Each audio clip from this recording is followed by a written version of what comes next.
for me, Real Revision is very much a book about just an informal chat about revision with some strategies and tips and interviews worked in, but mostly it's just me talking and sharing my experiences as a writer and as a teacher and what I've learned from other authors. So in that sense, it was very much intentional that it's a teacher book, but it's also something that's very easy for teachers to share with students, because I think sharing those stories about how authors revise in the real world and that they revise a lot in the real world is really valuable.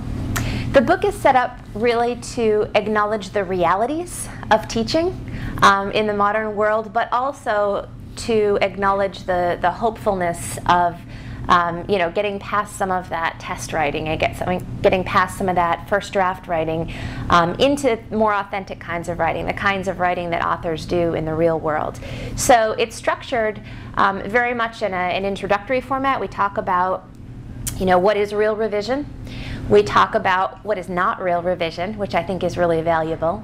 And then we talk about how you begin to work that into a school day that's already very, very busy. And then we get into the nitty-gritty of how you might approach revision with different kinds of writing, with narrative writing, with fiction, with nonfiction, how you might approach revision dealing with characters or dealing with cutting out unnecessary words. And along the way, lots of authors chime in about how they approach those different areas.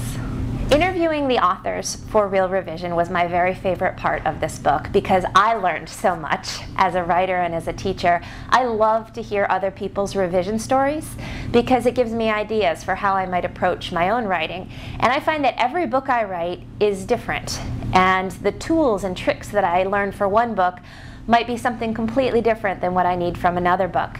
So it's incredibly helpful for me and for students, I think, to have a really big toolbox when it comes to strategies for revision.